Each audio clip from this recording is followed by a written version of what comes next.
Mes chers amis, nous sommes très heureuses de vous retrouver. Et nous vous souhaitons un agréable sabbat. Aujourd'hui, nous partagerons avec vous la dernière partie de notre 9e croyance qui s'intitule La résurrection de Jésus. Elle-ci ne tient pas en place. Elle vient d'apprendre une nouvelle qui la remplit d'une joie immense. Elle sera demoiselle d'honneur au mariage d'une amie de sa mère. Les préparatifs vont bon train et un calendrier d'essayage, d'achat de robes, de chaussures et d'accessoires lui a été remis.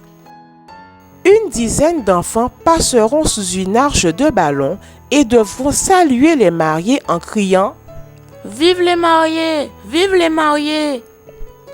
Elsie a tellement hâte que la date arrive qu'elle en rêve chaque nuit.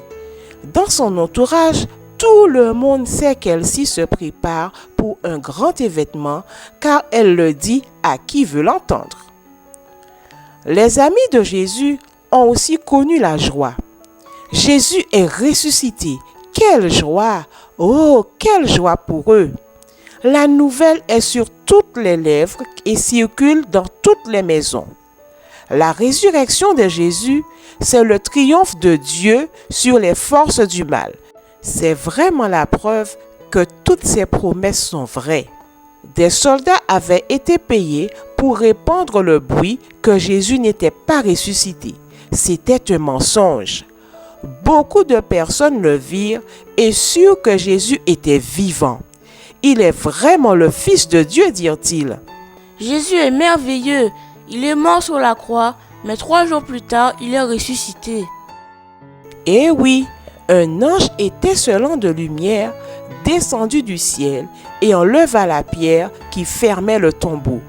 Jésus sortit, il était de nouveau vivant. Il a prouvé que Dieu est plus fort que Satan. Il a aussi prouvé que ceux qui l'aiment pourront vivre avec lui malgré ce qui lui est arrivé sur la terre. Quelque temps après sa résurrection, Jésus monta au ciel vers son Père. Il reviendra un jour pour emmener au ciel avec lui tous ceux qui auront obéi à ses paroles pour les emmener dans un endroit où il n'y aura plus de tristesse, plus de maladie et plus de mort. David était si heureux de connaître cette bonne nouvelle qu'il a écrit une chanson dans le psaume 24, le verset 7, avec ces mots.